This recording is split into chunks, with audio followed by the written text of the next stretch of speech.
का नियम most important है। ओम का नियम ये देखिए, ये कहाँ कहाँ आप लोग के लिए वर्क करने वाला है।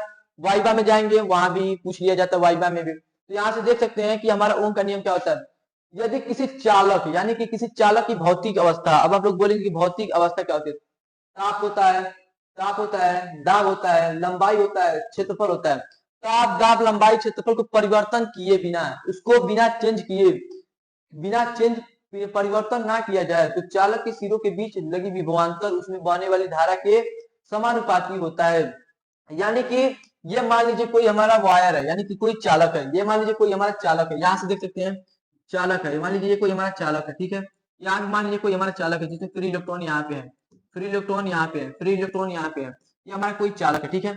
अब इस चालक का जो भौतिक अवस्था है क्या है, चालक का जो हमारा भौतिक अवस्था है क्या है, चालक का भौतिक अवस्था, जो हमारा चालक का भौतिक अवस्था क्या है, ताप है, दाब है, फिर उसके बाद से क्या है, ताप, दाब, उसके बाद से क्या है, लंबाई है, उसके लंबाई, फिर उसका क्या है, क्षेत्रफल है। ये हमारी भौतिक अवस्थाएं होती है क्या, ताप होता है, दाब होता है, लंबाई यानी कि इसका जो लंबाई है वो एल मीटर है, इसका जो क्षेत्रफल है ए है। यानी कि इसके ताप, दाब, लंबाई और क्या होता है क्षेत्रफल में बिना चेंज किए उसमें चालक को क्या किया जाए, बिना चेंज किए तो चालक के सिरों के बीच लगा विभवांतर, यानी कि जो चालक के बीच लगा विभवांतर होता है वो क्या होता है, उसमें बहने वाली धारा, यानी कि बहने वाली धारा के समानुपाती, यानी कि उसका जो विभवांतर होता है उसमें बहने वाली धारा के समानुपाती होता है यहाँ पे।